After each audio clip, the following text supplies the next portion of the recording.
పూసాయమ్మా ఎన్నేలా ఇక ఆనందంతో పులకించేను ఈ నేల అడవి పూలు పూసాయమ్మా ఎన్నేలా ఇక ఆనందంతో పులకించేను ఈ నేల మురిసింది మారెడాకు మెరిసింది మావిడాకు పొంగింది సిన్నబాబు ఇయ్యాల జగులద్దింది జిల్లెడాకు తడిసింది తమలపాకు కొండగాలి అడవిని పెళ్ళియ్యాల అడవి పూలు పూసాయమ్మా ఎన్నెలా ఇక ఆనందంతో పులకించేను ఈ నేల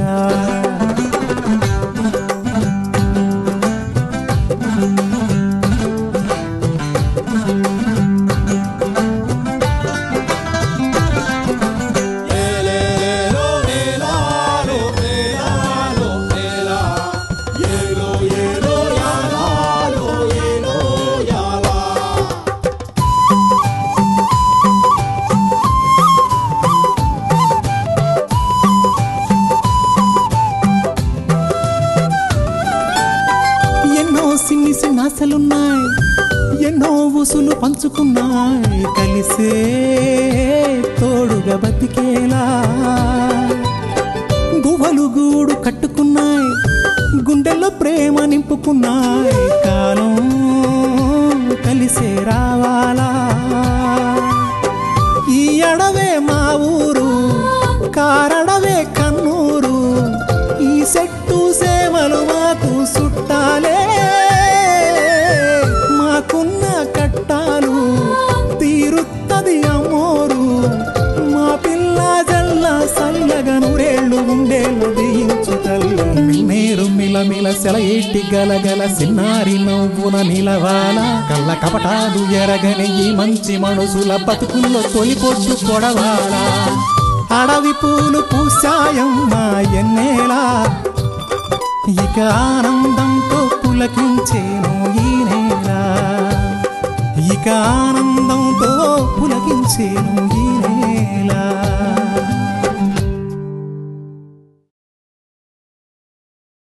పాపం సిరమ్మ ఈ అడవికొచ్చింది మొదలు రేయింబవుళ్ళు మన కోసం శ్రమపడింది మన గుడిలో పిల్లా పాపలకి చక్కగా చదువు చెప్పింది ఆ రవిబాబు లేకపోయినా ఆయన ఉన్నట్టే అన్ని పనులు చేయిస్తోంది నేను పిచ్చోడిని ఎర్రబాగులోని అనుకుంటున్నారు కదమ్మా నేను పిచ్చోడిని కాదమ్మా నా చెల్లి పెళ్లి చేయలేని అసమర్థుణ్ణి కట్టపడాల్సిన వయసులో కట్టపడి కూసింత కూడబెట్టుంటే ఈరోజు నా చెల్లి పెళ్లి ఘనంగా చేద్దాం అనుకునే నా ఆశని చూసి మీరు నవ్వుకునేవారు కాదమ్మా అన్నా అన్నా కోనంగన్నా కోనంగన్నా కోనంగా ఆడగాని ఇట్టొచ్చాడా రాలేదులే వస్తే చెప్తాలే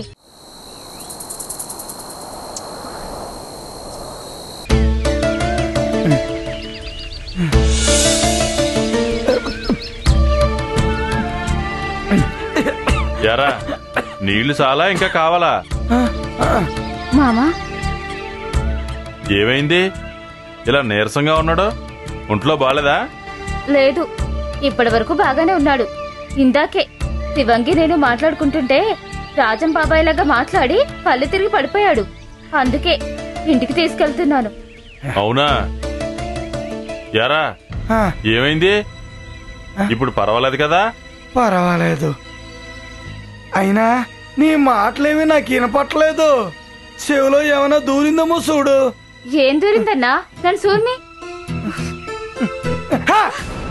అయినా అలా చెవిటోడు చెవిలో శంఖ వదినట్టు నువ్వు కూడా అరిస్తే అలాగే చెప్పు అయినా మీ ఇద్దరు నా మానాన్ని నేను ధ్యానం చేసుకుంటుంటే చెడగొట్టేశారు ఇప్పుడు ఎంతకీ మీరిద్దరూ ఆ దేవేంద్రుడు పంపిన మనుషులే కదా దేవేంద్రుడా ఆయన ఎవరో ఓ ఆయనే అనంత తేలిగ్గానే చెవేటి ఆయన ఎవరో తెలుసా నీకు తెలిస్తే ఆయన ఎవరో చెప్పు మాకు తెలియదులే నువ్వే చెప్పు నాకు తెలిసిన చెప్పను చెప్పకూడదు ఎందుకని దేవరహస్యమా దేవరహస్యమా అంటే అంటే అంటే దేవరహస్యమే దేవతలకి కొంతమంది జ్ఞానులకి అంటే నాలంటోళ్ళకన్నమాట తెలిసిన విషయం ఇది ఇది ఎవరికి చెప్పకూడదు. అయితే చెప్పొద్దులే. అన్నన్నన్న చెప్పొద్దంటే చెప్పకుండా ఉండటానికి నేనేమన్నా ఆ తెలుగు తక్కువ జత్తుని అనుకున్నావా? ఇదిగా నువ్వు చెప్పొద్దంటున్నావు కనుక నేను చెబుతున్నాను. ఇక్కడ అడవిలో ఒక చిన్న మొక్కకి అశ్విని దేవతలు శక్తినిచ్చారు. దానినే మీరందరూ సంజీవిని అని పిలుస్తున్నారు. అయితే అడ్డుగట్ట అవతలున్నదే సంజీవిని కాదా? అదిగో నా మాట కొట్టుతున్నావు. పిచ్చోడాని పిచ్చోడా. అది సంజీవిని కాకపోతే మామూలు మనుషులకు ఉపయోగపడదు. దేవతలకి దైవాంశ సంభూతులకి ఉపయోగపడుతుంది. ఆ సంజీవిని చెట్టు ఉన్న చెట్లకు కూడా ఆ శక్తి వస్తుందన్నమాట. అదేలా?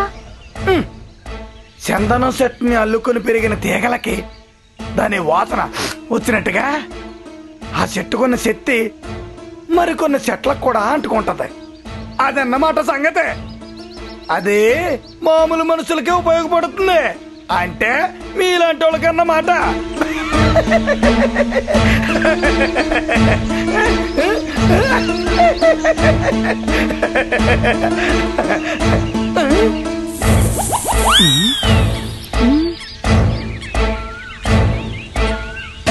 మళ్ళీ ఏంటే ఇది? నిజంగానే ఏదో అద్భుతంలాగా ఉంది. అసలు మాట్లాడుతున్నదే మన కోణంగానే లేక. నాకు అదే భయమెత్తుంది మావా.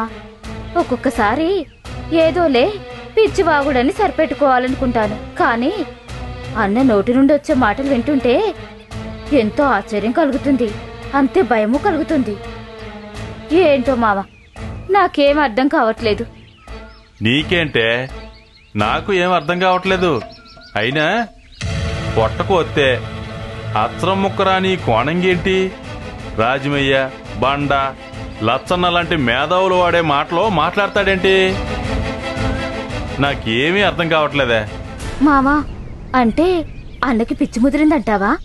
లేదు మళ్ళీ, ఇది ఖచ్చితంగా పిచ్చి కాదు, జ్ఞానమే. కానీ ఉన్నట్టుండి ఇంత జ్ఞానం ఈ కోణంకి ఎలా వచ్చింది, ఎవరిచ్చారు అన్నదే నా అనుమానం.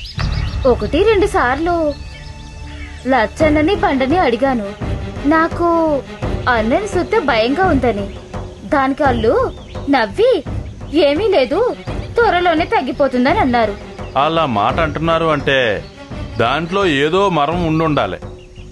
లేకపోతే ఎటువంటి రోగాన్నైనా అవలేలగా పారద్రోలగా దిట్టలో వాళ్ళంత తేలిగ్గా తీసుకున్నారంటే బహుశా నిజంగానే ఇది వ్యాధి కాదేమో అనిపిస్తుంది. కావచ్చు, కానీ అన్న ఇబ్బంది పడుతున్నాడు కదా. ఇబ్బంది ఏమీ పడ్డో, దీనివలన అతని బుర్రకి పదును పెరుగుతుందే కాని తగ్గదో. అదీగాక అతని మాటల వలన మనం ఇబ్బంది పడుతున్నాం గాని వాడికి ఏ ఇబ్బంది లేదు. కానీ మళ్ళీ ఇన్ని విషయాలు చెప్తున్నాడు కదా, ఇవన్నీ నిజాలేనంటావా లేక నోటుకొచ్చినట్టు వాగుతున్నాడంటావా? అబ్బా, చెప్పాను కదా మావా. చెప్పావు లేవే, నేను మర్చిపోయా. అదే అప్పట్లో రవిబాబు దేవర కొడుకేనని నిజం ఎవరికీ తెలియని సమయంలో ఆ నిజం మా అన్నకు తెలిసిందట. ఇక్కడ సంగతి తెలిసిందే కదా. అసలే కొంటె కోనంగి. ఇక ఆ విషయం గూడెంలో అందరికి చెప్పడానికి బయలుదేరాడట.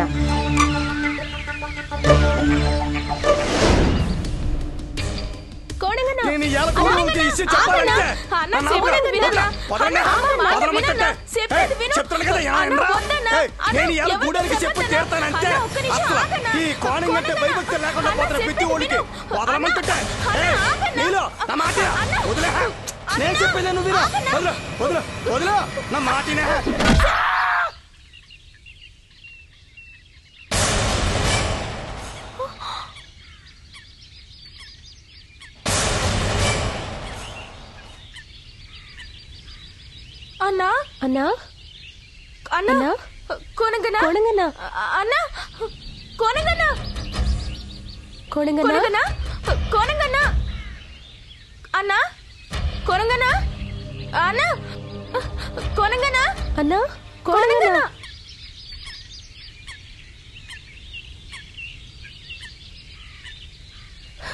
అమ్మయ్యా, పెద్ద పేడ నిలిచింది.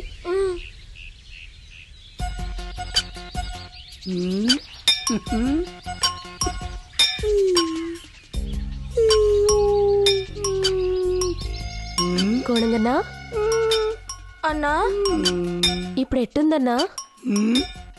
నువ్వెవరు?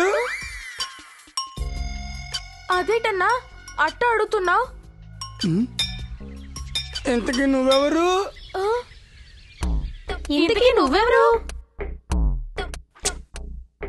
నాకేం తెలుసు, మీరే చెప్పండి. మీరెవరో నేనెవరో. అయితే ఖచ్చితంగా కోణంకి పిచ్చే పట్టుంటది.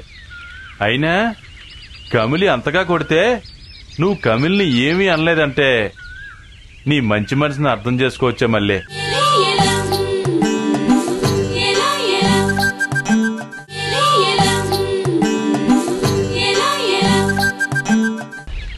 అయితే ఖచ్చితంగా కోణంకి పిచ్చే పట్టుంటది.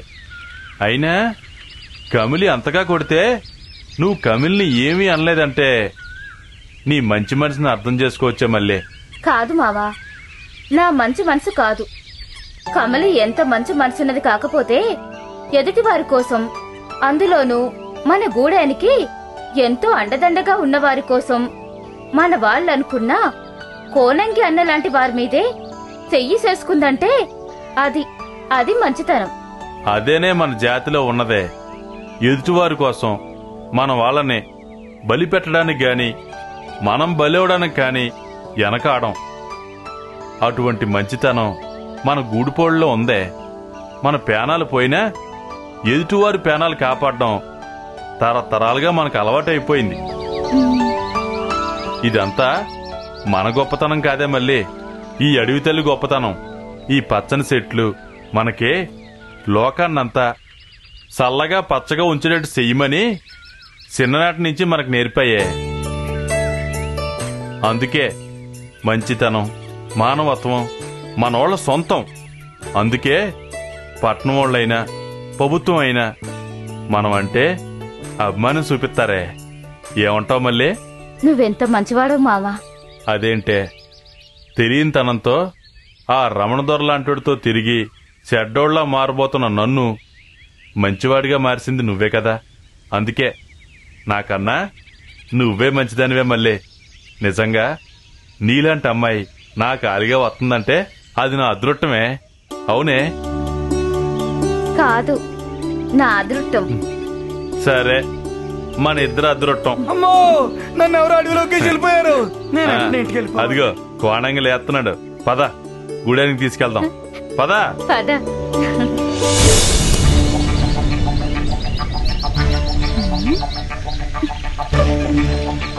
ఇక్కడే ఉండాలి కదా. ఏడీడు?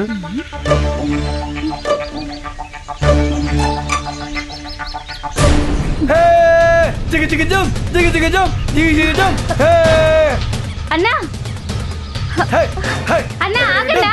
కోణంగే, కోణంగే ఆగరా. ఆగన్నా. ఆగో. అన్నా నన్ను అట్టుకోలేరు. అన్నా అన్నా ఆగన్నా. నన్ను అట్టుకోలేరు. నన్ను అట్టుకో.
ఎటెళ్ళిపోయాడు? ఈ ముళ్ళడుంకలో పడి ఆ కొమ్ము కూడా వెళ్ళిపోయాడంటావా? అటు వెళ్ళలేదు, ఇటుగా వెళ్ళాడు. నీకెలా తెలుసు?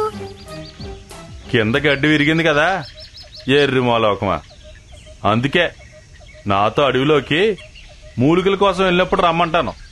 ఇట్లాంటివన్నీ నట్టడవిలోకి వెళ్ళినప్పుడు తెలుస్తాయి. అవునా? అయినా ఆడపిల్లని నట్టడికి రావాలంటే భయపడినా ఏంటి? పక్కన నేనున్నాను కదా, ఇంకా భయం దేనికి? నువ్వున్నావనే భయం. అయినా మావా, నువ్వంత ధైర్యంగా పులిగుట్ట వైపు ఆ నక్కల కోన వైపు వెళ్తావు కదా, నీ అలికిడి వాడికి తెలీదా? నా అలికిడి తెలియడానికి వాటి అలికిడి నేను వాటికంటే ముందు పసిగట్టి ఆ వెళ్ళిన తర్వాత నా దారి నేను వచ్చేస్తాను కదా. అవునా? అవును మావా, ఏం సత్తావేంటి? పుల్లాంటి జంతువులు వచ్చినప్పుడు మనం అస్సలు కదలకూడదు. మన శ్వాస కూడా కేవలం గాలికి మాత్రమే తెలియాలి. మనం గడ్డిలో పడుకున్నప్పుడు మన శ్వాసకే కనీసం గడ్డి పరకు కూడా కదలకూడదు. కనీసం మనకి తుమ్మో దగ్గు వచ్చినా కూడా జాగ్రత్తగా ఆపుకోవాలి. ఎందుకంటే ఎటువంటి అలికిడి వచ్చినా అవి భీకరంగా మీదకి దూకేస్తాయి. అమ్మో!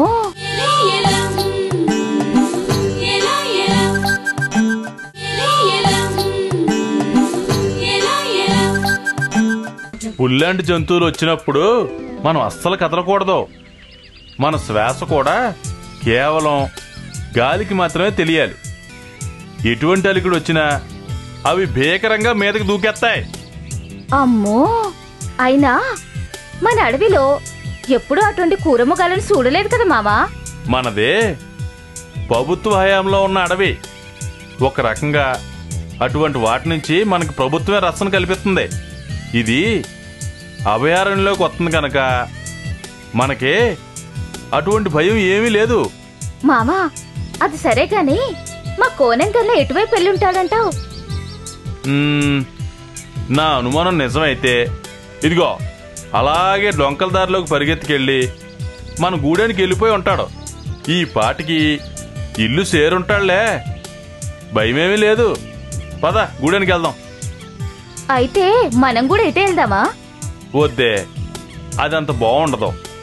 అయినా ఈ దారి మీ కోణంగాడికి బాగా అలవాటైపోయిన దారి. మా చిన్నప్పుడు కూడా మాతో పందెం కట్టి ఎవరు ముందుగా గూడెం వెళ్తారో చూద్దామంటూ సీటికిలో మాయమైపోయేవాడు. ఇదిగో ఇలా చుట్టూ తిరిగి వచ్చేటప్పటికి ఇంటి దగ్గర ఉండేవాడు. అప్పట్లో తెలిసేది కాదు ఆడెలా వచ్చేసేవాడో. ఆ తర్వాత నెమ్మదిగా అర్థమైంది ఈ అడ్డదారి గురించి, మీ కోణంగి దొంగదారి గురించి. అవును, మా కోనంకన్నతో పరుగు పందెంలో గూడెంలో ఎవ్వరూ నెగ్గలేరు. వింటి నుంచి వదిలిన బాణంలా పరిగెడతాడు తెలుసా? అవునవును, పులొత్తే ఎలా పరిగెత్తాలో బాగా సాధించేసినాడు కదా.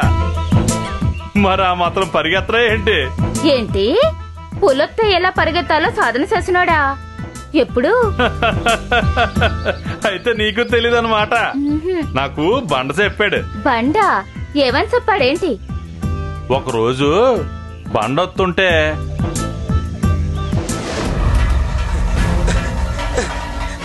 ఏమైంది కోణంగి, అట్టా పరిగెడుతున్నావు?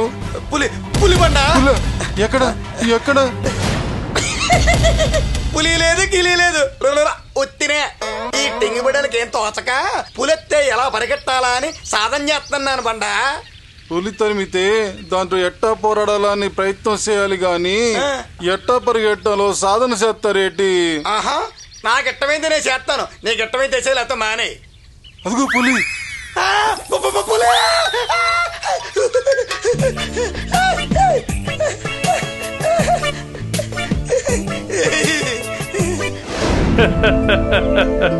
అంత తెలివైనడన్నమాట మీ కోణంగన్నా.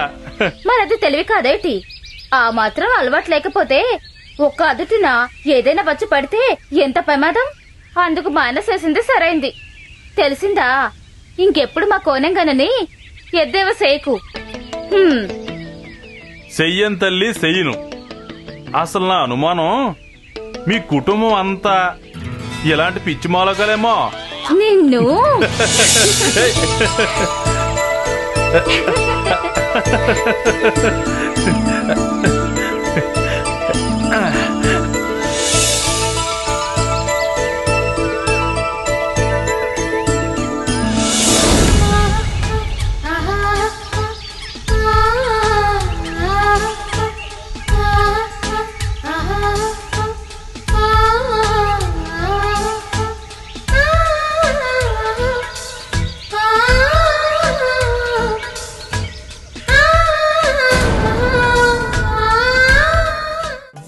నన్నా